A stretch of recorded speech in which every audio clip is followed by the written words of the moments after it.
El Evangelio cambia. El Evangelio Cambia cambia. realidades. Cambia El circunstancias. Evangelio cambia.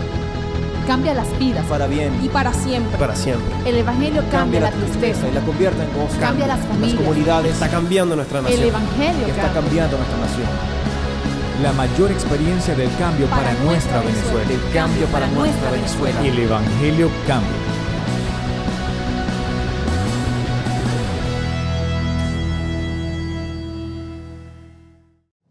Jesús lo incluye todo. Diga conmigo, Jesús lo incluye todo. No le oí, diga, Jesús lo incluye todo. El problema que hemos tenido es que nos han dicho que Jesús no es suficiente para llenar todo lo que un ser humano o creyente necesita en su vida. Por eso entonces nos hemos dedicado a la tarea de restarle al mensaje de Jesús en vez de sumarle al mensaje de Jesús. Cuando esto comenzó, o la iglesia comenzó, no habían seminarios de ningún tipo, no habían seminarios, no habían doctrinas, no habían normas, no había ningún tipo de divisiones. Era una sola iglesia, era un solo mensaje. Y ese mensaje alcanzaba para cambiar gente. Ese mensaje era suficiente para afectar toda la comunidad y también fue suficiente para poner a un imperio bajo la autoridad de Cristo. Lo primero que hizo el mensaje de Jesús fue abolir la esclavitud en el tiempo. Una de las cosas que no pudo hacer ninguna iniciativa, por mucho que se le pidió al imperio romano que lo hicieran, nunca lo hicieron. Pero la iglesia de Jesús lo logró. Eso indica entonces que el mensaje de Jesús es suficiente no solamente para hacer cambios en el individuo o en el corazón del individuo, sino que el mensaje de Jesús es suficiente para hacer cambios en la sociedad y en un país. Es decir, el mensaje de Jesús lo incluye todo. Cuando Jesús aparece en escena y el mensaje de Jesús empieza a recorrer la tierra, jamás se puso el mensaje de Jesús en la línea de la religión. Nunca. El mensaje de Jesús era innovador, revolucionario, porque traía cambios a la gente, porque hacía que las conductas y actitudes en el ser humano cambiaran de forma dramática y diametral en poco tiempo.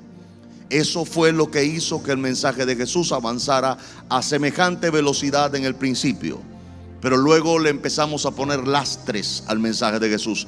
Lastres como normas, lastres como doctrinas, lastres como seminarios acerca de esto o de aquello que no tienen nada que ver con Jesús. Eso es peligroso. ¿Por qué?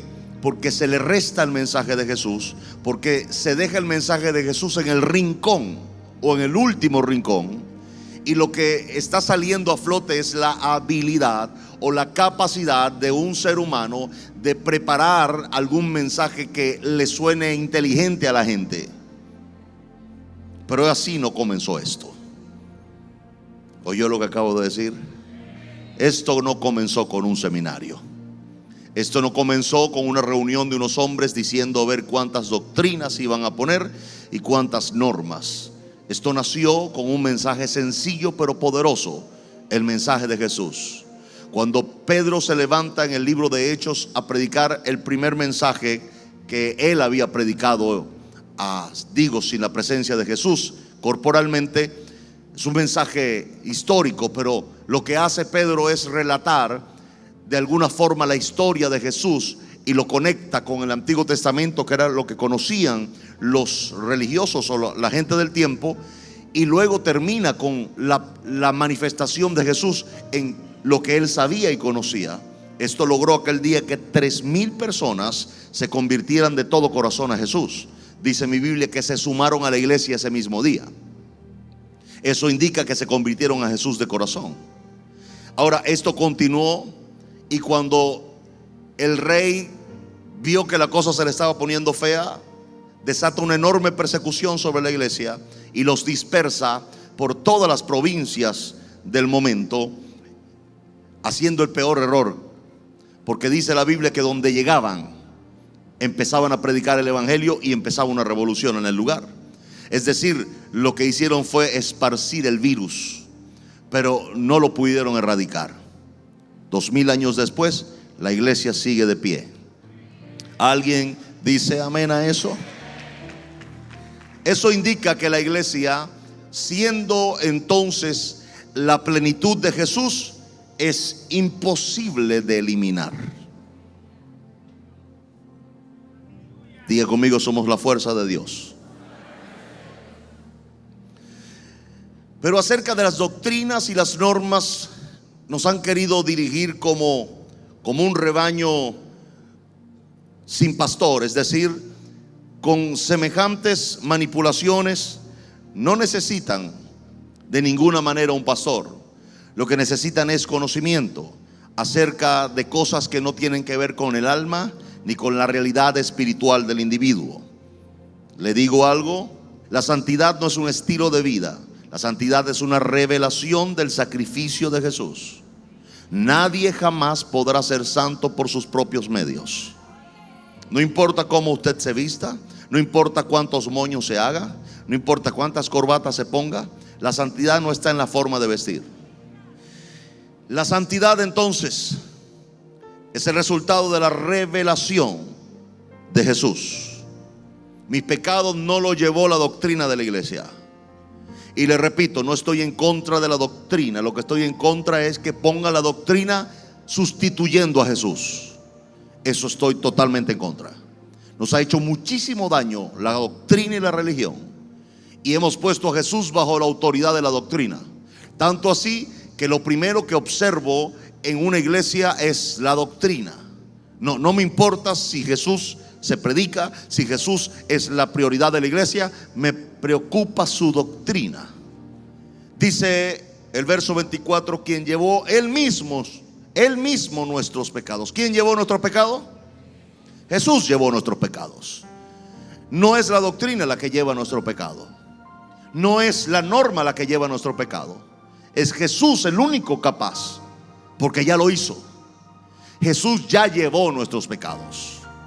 Por esa razón a Jesús no se le puede restar el hecho de que Él ya lo hizo, apoyándome o diciéndome que si yo no observo tal doctrina, entonces Jesús no está en mi corazón. No, Jesús está en mi corazón antes que yo conociera la doctrina.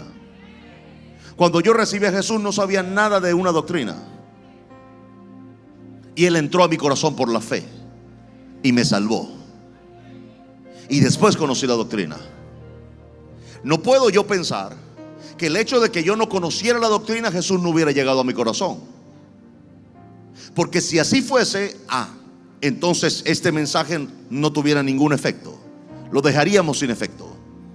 Pero cuando yo recibí a Jesús, y usted también, usted no le dijo a alguien que si no observaba la doctrina, Jesús no vendría a su corazón.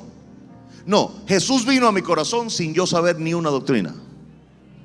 Después las conocí, las supe.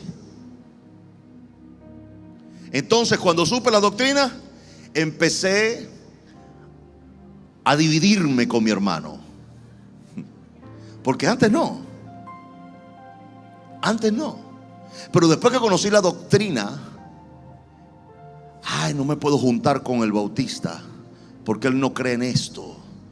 No me puedo juntar con aquel porque él no se pone aquello. No me puedo juntar con el otro porque él aplaude. No, con aquel no porque aquel silba. Aquel no porque aquel danza. Aquel no porque aquel no picotea. Y me dividí de todo el cuerpo de Cristo cuando conocí la doctrina. Pero antes de conocer la doctrina, para mí cualquiera que fuese cristiano, confesara el nombre de Jesús y creyera en él, era mi hermano.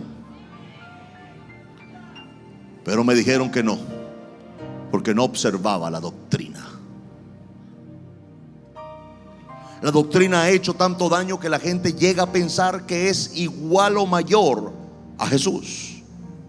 Nadie será mayor que su maestro. Eso lo dice la Biblia. No creo que ni siquiera seamos iguales algún día. Por eso él se llama el primogénito, es el mayor. Y la exclusividad de juzgar a la humanidad la tiene solamente él, porque a él le fue dada por el Padre.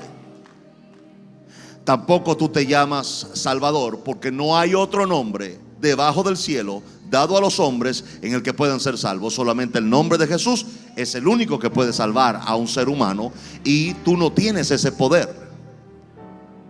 Entonces le repito, la doctrina nos ha desviado de tantas cosas importantes para Jesús, mi Señor. Nos ha hecho dividirnos, nos ha hecho criticarnos y nos ha hecho usurpar la posición de Jesús al decir o tratar de nosotros decidir quién es salvo y quién no es salvo. Si fuésemos nosotros los que juzgáramos eso, el ladrón al lado de Jesús el día que mi Señor muere no hubiera sido salvo, porque no se había bautizado, porque no se sabía las 26 doctrinas, porque no había hecho la clase de catecúmenos, porque no era miembro activo de una iglesia, porque no se vestía de la forma o no hablaba de la forma. Pero a Jesús no le importó nada de eso. Jesús le dijo: hoy mismo estarás conmigo en el paraíso. Lo salvó de inmediato.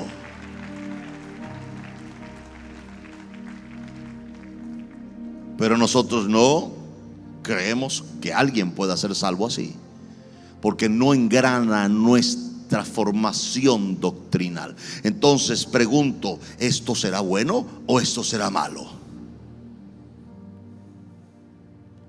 ¿Qué hace la doctrina? Nos hace a todos vestirnos, caminar y hablar de la misma manera. Pero eso no tiene nada que ver con nuestra posición espiritual.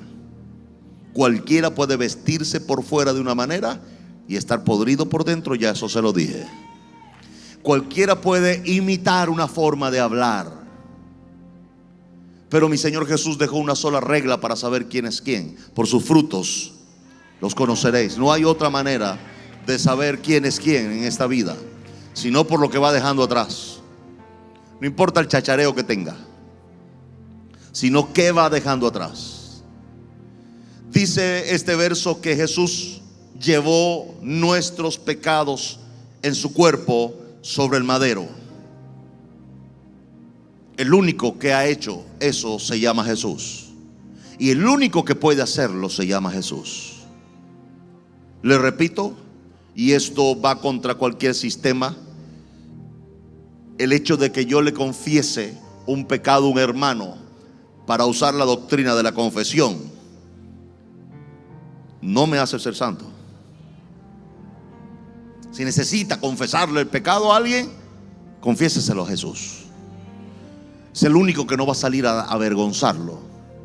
Y después que usted le cuente ese pecado a ese hermano, lo va a ver mal toda la vida, porque el hombre no tiene, más el religioso no tiene capacidad de eso, porque su corazón no está lleno de amor y perdón, sino de sectarismo, de religión.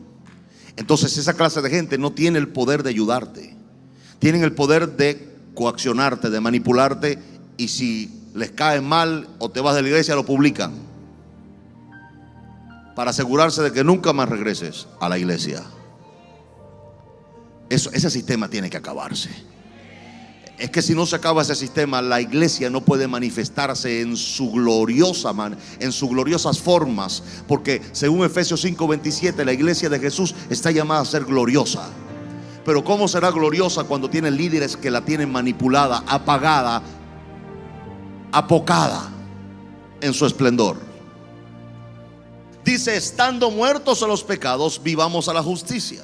O sea, ya la Biblia nos establece un principio. Una vez que usted cree en Jesús, usted muere a los pecados. Usted es ¿cómo llamarlo? Un agente antiséptico. Usted va matando cuanto pecado se le aparece por el camino. Usted no tiene que reprenderlo. Usted no tiene que decir: pecado, fuera. No tiene que hacer eso. Lo único que usted debe hacer es creer que Jesús está en usted por la fe, que la sangre de Cristo lo limpió de todo pecado, y que ahora todo pecado que le toque muere. ¿Oyó lo que acabo de decir? Muere. Porque usted se convirtió por la sangre de Cristo en un antiséptico. termina este verso diciendo: y por cuya herida fuisteis sanado. Eso me saca de cualquier posición que me haga pensar que la sanidad es el resultado de un pacto. ¿Un pacto? Sí, claro, haga un pacto de una plata para que usted sea sano. Qué enorme mentira y manipulación. Nadie puede comprar la sanidad, que es gratis. Ya dice mi Biblia que ya fui sanado por su herida. Lo que yo debo hacer es creer en que Jesús es mi sanador y no creer en una paca de plata que me va a comprar mi sanidad. Ya Jesús le dio la sanidad por medio de su herida, y ya Jesús le dio la santidad por medio de su sacrificio, y ya Jesús está dando y ofertando a usted su salvación por medio de su sangre. Pero también usted tiene una garantía de salvación para su familia. Mi Biblia no dice da una plata y será salva la familia. Dice cree en el Señor Jesucristo y serás salvo tú y tu casa. Eso dice la Biblia y eso es la verdad. No debemos llegar a pensar que la salvación de mi familia va a ser el producto de una cantidad de dinero que yo di. Digo conmigo: soy santo por Jesús. Soy sano por Jesús. Colosenses capítulo 2 verso 13 dice: y a vosotros, estando muertos en pecados, pero también estando en la incircuncisión de vuestra carne, o sea, sin observar ningún tipo de doctrinas o normas religiosas, os dio vida juntamente con Él. Jesús a mí me consiguió sumergido en el pozo del pecado, sin observar ningún tipo de norma doctrinal religiosa. Y en ese estado, el día que creí en Él, me dio vida juntamente con Él. El original dice de la misma clase de vida que Él tiene. Eso indica que la vida que Jesús me dio a mí no es una de segunda ni de tercera. La clase de vida que Jesús me dio o me transmitió o me transfirió a mí es la misma clase de vida que Él tiene. Se llama vida eterna, pero debe ser en Cristo Jesús. O sea, Jesús te transfirió su vida eterna, y la misma clase de vida de Jesús habita en ti. Te la dio cuando tú estabas sumergido en pecados y sin ninguna observación de las normas o doctrinas religiosas. Te la dio. Me dio vida juntamente con Él, o de la misma clase de vida que Él tiene. Eso lo hizo cuando yo estaba en pecados y no observaba ninguna clase de doctrina. Pero después que llegué a Él, entonces Él me limpia con su sangre, y ahora quiero observar todas las doctrinas que hay, y quiero llegar a pensar que no necesito a Jesús, porque ahora observo doctrinas y ahora puedo tener una disciplina religiosa que me permita a mí sentirme santo. La santidad no proviene de mi mente. La santidad proviene de la sangre de Cristo. De modo que si alguno está en Cristo, nueva criatura es. Las cosas viejas pasaron y aquí todas son hechas nuevas. Eso es un verso que me invita a entender que no puedo seguir viviendo en las obras de antes. Que así como soy nueva criatura, mis obras deben ser nuevas también. Pero son dos cosas separadas. Ambas son separadas. No quiere decir entonces que las obras son las que van a hacer de mí un ser santo. No, yo soy santo porque Jesús me lavó con su sangre. Como consecuencia de agradecimiento, mis obras cambian, porque ahora estoy lleno de otra cosa que no es maldad, no es pecado, es vida y es el Espíritu Santo. Eso me hace ahora actuar y vivir de forma diferente. Pero no por eso soy santo, no. Aparte de eso, usted es santo porque Jesús lo lavó con su sangre. Ya, punto, deje eso hasta ahí. Ahora yo tengo que caminar en santidad. No, usted tiene que caminar en las obras que Dios predestinó antes de la fundación del mundo para que usted caminase en ellas. Es decir, buenas obras, obras dignas de usted, un ser cristiano, obras dignas del Dios en el cual creemos, un Dios santo, obras dignas que puedan edificar mi comunidad, mi familia y mi país, pero no tienen nada que ver con una carga religiosa que me haga ser o no, porque ya yo soy. Diga conmigo, ya yo soy. Diga, santo, sano y justo. Eso déjelo ahí. No complique, no enrede las cosas. No permita que un habilidoso con el verbo le haga enredarse en la cabeza acerca de su santidad, de su justicia y de su sanidad. Todos estos beneficios provienen del sacrificio de Jesús. No provienen de mi vida ahora. Porque si mi santidad proviene de la vida que tengo ahora, entonces ¿para qué Jesús murió en la cruz? No hacía falta que Él muriera. Lo que hacía falta era que se levantara un montón de gente que se crean suficientes para ser justos, santos, sanos. Entonces no habría necesidad de matar al Hijo de Dios, o no hubiera necesidad de haber el Padre enviado a su propio Hijo a morir en la tierra. El que trata de vivir así invalida el sacrificio de Jesús, y eso sí es serio. Porque usted invalidar el sacrificio de Jesús, usted dirá, no, yo no lo invalido. Claro que sí, sus obras lo hacen. Porque usted cree que por tener debajo del brazo la Biblia, usted es santo. O por tener una falda larga, usted es santa. O sea, no hay peor error que eso. Si a usted le gusta vestirse así, bien. Jesús, según Colosenses 2, 13, 14, y a vosotros, estando muertos en pecado y en la incircuncisión de vuestra carne, os dio vida juntamente con Él, oiga esto, perdonándoos todos los pecados, anulando el acta de los decretos que había contra nosotros, que nos era contraria, quitándola de en medio y clavándola en la cruz. Eso indica que el perdón absoluto de nuestros pecados es el resultado del sacrificio de Jesús en la cruz del Calvario. No es el resultado de confesarle mis pecados ni a un hermano santurrón ni a un cura. Pero si traemos de nuevo a Jesús como el centro de la iglesia y la piedra principal de la edificación, nosotros vamos a tener gente verdaderamente santa, verdaderamente libres, porque al que el Hijo del Hombre libertare será verdaderamente libre. Y conoceréis la doctrina, y la doctrina os hará libre. No dice su Biblia así, ¿verdad? Su Biblia debe decir: y conoceréis la verdad, y la verdad os hará libres. La verdad no es lo que usted hizo. La verdad no es lo que uno dice. La verdad es una persona y se llama Jesús. Él, una vez usted lo conoce, lo va a hacer libre. ¿Quién quiere ser libre? Conozca a Jesús, porque conoceréis la verdad. Eso indica entonces que Jesús es el único capaz de hacer libre y de hacer sentir libre a una persona, hacerlo libre verdaderamente y hacerlo sentir libre verdaderamente. Entonces, ¿quién es el que pagó por mí en la cruz para que yo ahora fuese justo? Jesús lo hizo.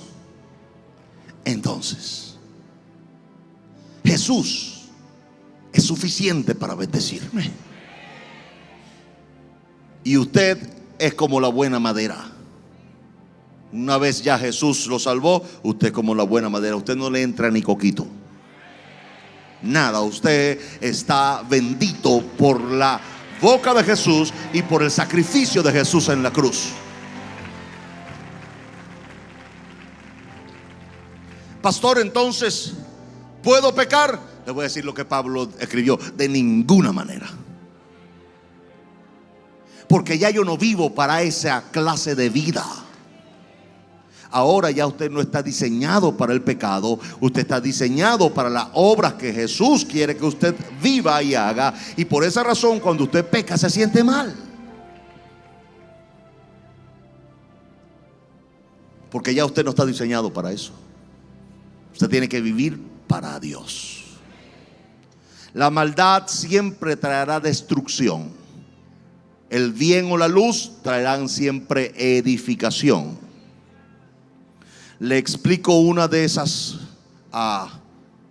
ejemplos. Está en el Antiguo Testamento, cuando Sodoma y Gomorra fueron destruidas. Lea su Biblia. Dice que el clamor de la maldad de ellos subió de nivel o de punto. Después lo lee en casa. Dice textualmente que el clamor de la maldad de Sodoma y Gomorra, o el índice de maldad de Sodoma y Gomorra, subió de punto. Llegó al cielo. El cielo dijo, o sea, los índices de maldad de estas ciudades sobrepasaron lo que el cielo puede tolerar. Cuando eso ocurre, vienen desastres. Los desastres son destructivos y masivos. Óigame bien lo que le voy a decir, porque usualmente estos desastres pueden venir de múltiples maneras. Puede venir y no son, todo el mundo lo llama juicios de Dios. No, no son juicios de Dios, son siembras de un país.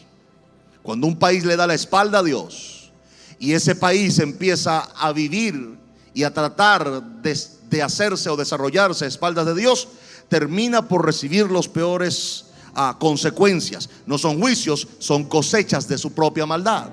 La maldad sube de punto.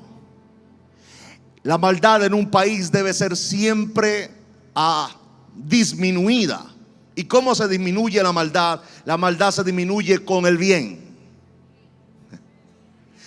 Dice que venzamos con el bien al mal. Palabras de Jesús. O sea, lo único que hace contraparte, y esta parte es muy importante, lo único que hace contraparte a la maldad en un país es el bien. Repito, por eso los índices de maldad, los índices delictivos, los índices de corrupción, los índices de todo lo malo que usted puede ver en un país son bajados no con políticas, sino con una manifestación y un avance agresivo del bien. Cuando eso no ocurre, vienen desastres, o bien sean naturales, o bien sean económicos, o bien sean una descomposición social muy acelerada, que termina por hundir a un país, no importa qué tan rico sea, no importa cuántos recursos tengan. Por eso es tan importante que Venezuela se vuelva a Dios. Cuando Dios o cuando Satanás sabe que sobre un país hay tantas promesas, Satanás sabe que la única forma que tiene para evitar que eso ocurra es dañando al corazón de la gente que tiene las promesas sobre ellos. Cuando el hombre fuerte armado, Lucas capítulo 11 verso 21, cuando el hombre fuerte armado guarda su palacio, en paz está lo que posee. Pero cuando viene otro más fuerte que él y le vence, cuando viene otro más fuerte que él y le vence, dígame usted, ¿quién es el más fuerte? ¿Jesús o el diablo? Ok, Jesús ya lo venció en la cruz del Calvario. Le quitó las llaves del infierno, le quitó las llaves a la muerte y le dijo: ahora ustedes no tienen autoridad sobre los míos. Y eso es mucha más fuerza que la que puede tener Satanás. Satanás está vencido en este aspecto. Pero entonces, ¿qué ocurre cuando un país se le olvida que hay un avance del mal, un retroceso del bien? Pero cuando viene el mensaje de Jesús, que ya lo hizo, y se manifiesta en un país, ata al hombre fuerte. Y eso es lo que vamos a hacer. Le vence. Mire lo que pasa: le quita todas sus armas en que confiaba y reparte el botín. Reparte el botín. Eso indica que esta clase de ejército blanco de salvación no está interesado en conquistar, está interesado en liberar. ¿Alguien dice amén a eso? Diga conmigo: somos liberadores. Diga, no conquistadores. No, nosotros no estamos interesados en conquistar, estamos interesados en liberar. Si usted se da cuenta, Jesús nunca usó el término conquistar, sino siempre liberar. Ese es el principio del que va y vence al hombre fuerte y reparte, es dadivoso, reparte, liberta, le da liberación, libertad a la gente. No está conquistándolos, manipulándolos y atornillándolos en grupos sectarios para luego hacerles parte de un grupo que cree pensar que todo lo que ellos son es la verdad y todo lo que los demás son es la mentira. ¿Alguien dice amén a eso? Jesús dice en Juan capítulo 10 verso 15: así como el Padre me conoce y yo conozco al Padre, y pongo mi vida por las ovejas. Pongo mi vida por las ovejas. El mensaje de Jesús es un mensaje de dar y de poner lo que se requiere por la gente. Jesús dice: yo pongo mi vida por las ovejas. Es decir, lo que yo tenga que poner en este camino, lo pondré para que la gente sea salva y libre. Pero tenemos que cambiar esa actitud que nos están enseñando en algunas iglesias, de que todo es pedir, pedir, pedir y meter en el bolsillo. No, hay que tener la actitud de Jesús: poner y dar. Entonces los vecinos, Juan capítulo 9 verso 8, dice: entonces los vecinos y los que antes le habían visto que era ciego decían: ¿no es este el que se sentaba y mendigaba? ¿No es este el que se sentaba y mendigaba? Unos decían: él es, y otros: a él se parece. Él decía: yo soy. Y le dijeron: ¿cómo te fueron abiertos los ojos? Jesús no es religión. Jesús es la garantía de cambio para nuestra Venezuela. Y cuando hablo de nuestra Venezuela, hablo del venezolano. Hablo de que Jesús dignifica al que le recibe. Jesús dignifica al que cree en él. Le preguntaban: ¿no era este hombre que parecía un mendigo y ahora no lo parece? Eso indica que Jesús cambia a la gente. Por eso el eslogan del Evangelio Cambia es: cambia vidas para bien y para siempre. Porque es así. No podemos predicar a Jesús como un mensaje religioso, porque la religión no cambia a nadie por dentro. Cambia a la gente por fuera. ¿En qué aspecto? Los cambia en que les hace usar a hábitos religiosos, pero no los hace cambiar desde el corazón. Pero Jesús sí cambia al individuo desde el corazón. Y le voy a decir algo: si Jesús no causa cambio en un individuo, no le predicaron a Jesús. Le predicaron religión, le predicaron dogma, le predicaron doctrina, pero Jesús cambia al individuo. Yo dije: Jesús cambia al individuo. O sea, yo no puedo pensar que una persona que recibe a Jesús pasa 1 año, 2 años, 4 años, 5 años y sigue diciendo las mismas enormes, grandes groserías que decía hace 4 años atrás. Entonces no pueden haberle predicado a Jesús, porque Jesús causa cambio en la gente. Si tú sigues siendo el mismo, viniendo a la iglesia, algo está pasando. Tal vez estás tratando de venir a la iglesia para hacer sentir bien tu conciencia, pero no quieres abrir tu corazón. Jesús no es para guardarlo en la mente. Jesús no es para guardarlo en la Biblia. Jesús no es para guardarlo en un tratado. A Jesús hay que ponerlo en el corazón, porque es allí donde Jesús hace cambios en el individuo. El peor error que puede cometer un individuo que viene a la iglesia es llegar a pensar que lo va a lograr todo viniendo a la iglesia. No. Necesitas abrir tu corazón y permitir que Jesús cambie tu corazón. Y todo lo que no habías logrado de una forma, yo te aseguro que de esa lo logras, porque esa es la forma correcta de ir a tu destino profético en Dios. Pero no cambiar por miedo al cambio es el peor error que puede hacer. Y yo sé que siempre el cambio trae miedo o temor. Todo lo que desconocido le trae miedo a la persona. Pero le estoy diciendo que en Jesús no hay que temer. Abra su corazón y haga los cambios necesarios en su vida. Hágalos, hágalos, hágalos. Hágalos. ¿Usted quiere saber de qué está lleno? Óigase hablando. Porque de la abundancia del corazón habla la boca. Una boca no habla lo que no hay en un corazón. Eso indica que una persona, cuando se le sale una enorme grosería, no es que se le salió, es que se le rebosó. Su corazón está lleno de eso. Cuando una persona dice una mentira, ay, se me salió esta mentira. No, está lleno de eso. La boca habla lo que el corazón tiene.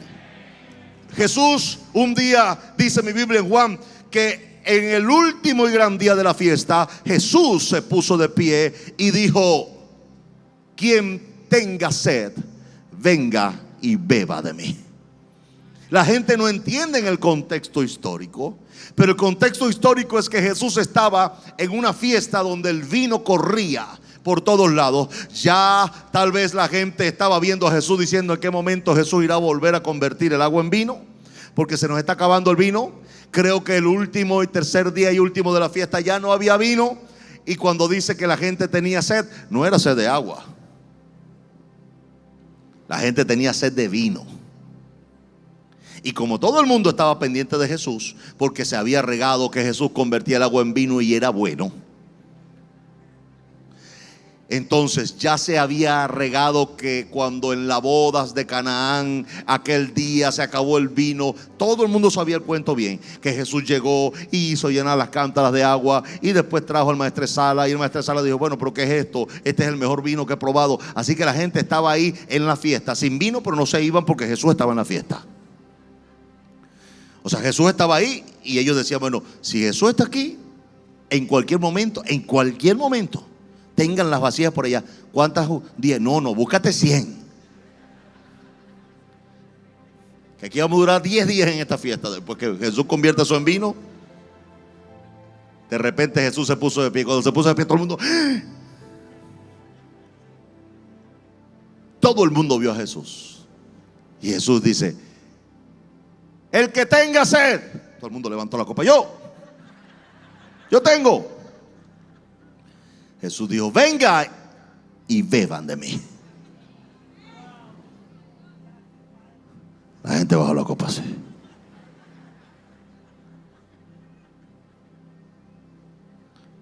Jesús le estaba diciendo a la gente que ellos, si bebían vino, se embriagaban, pero si bebían de Jesús, tendrían vida.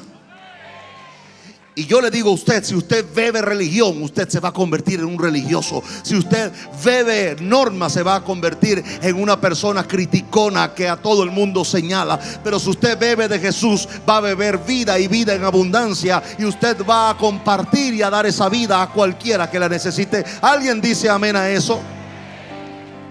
En 1 Corintios capítulo 10 verso 4 dice: y todos bebieron la misma bebida espiritual, porque bebían de la roca espiritual que los seguía, y la roca era Cristo.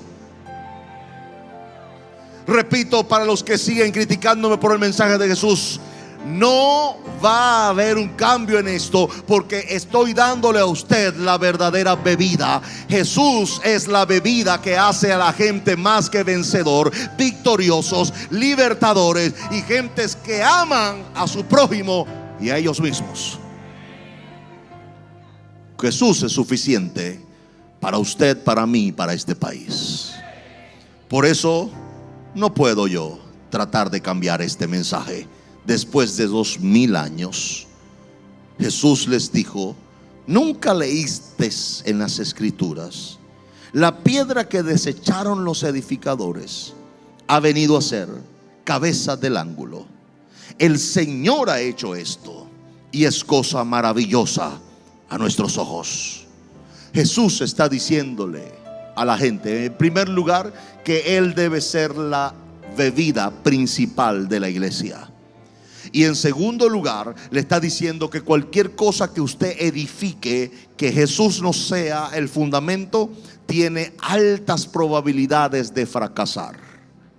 Por eso le repito: funde su familia en Cristo, funde su empresa en Cristo, pero sobre más, funde su futuro en Cristo. Cuando usted tiene un fundamento sólido, no importa lo que venga, su vida va a estar sólida ahí. Y mi recomendación en esta mañana es que usted funde su vida en Cristo. Que el mensaje de Jesús no sea un mensaje más, sino el mensaje que le edifique y le lleve a cumplir su destino profético en Cristo Jesús. Nunca la humanidad había conocido a Dios. Por eso en Colosenses capítulo 1 verso 15 dice que Él es la imagen del Dios invisible. Jesús es la imagen del Dios invisible. Según este verso, Jesús es el primer ser creado de toda la creación. Aparentemente, según lo que yo entiendo en mi Biblia, Jesús sale del mismo Padre en esencia. Así que tal vez fue una creación diferente. Según esto, es el primero de toda la creación. Pero aclara que luego que Él aparece, dice que en Él fueron creadas todas las cosas. Si en Jesús fueron creadas todas las cosas, ¿por qué dudar que mi futuro va a ser creado en Jesús? Todas las cosas fueron creadas por Él.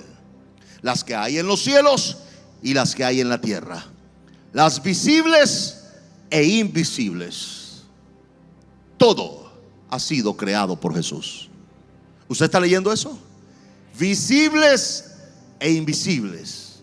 Hay cosas que están creadas en lo invisible, pero ya existen. Un país que conoce y ama a Jesús ya existe. ¿Dónde existe? En lo invisible. ¿Y cuándo se verá? Un tiempo. Pero estamos caminando hacia allá.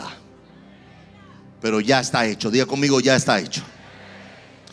Sigue diciendo, sean tronos, sean dominios, sean principados o sean potestades. Todo fue creado.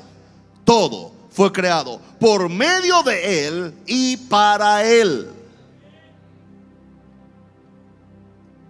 No hay manera de que usted critique mi mensaje y decir que algún pastor diga, o que algún pastor diga que yo estoy ahora extremo en el mensaje de Jesús y que no estoy predicando otras doctrinas, que me interesan las doctrinas.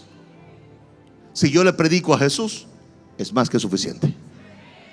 Usted va a tener cambios. La doctrina le alimenta la cabeza.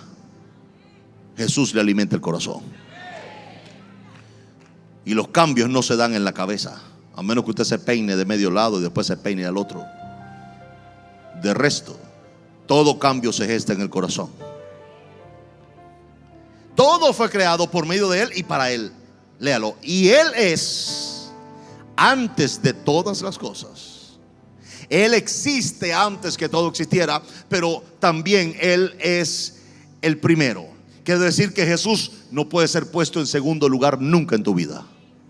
No escuche amenes. Jesús no puede ser puesto después que tu trabajo, después que tu familia, después que tu dinero, después que tu novio, tu novia, tu peor es nada, lo que sea. Jesús debe ser lo principal.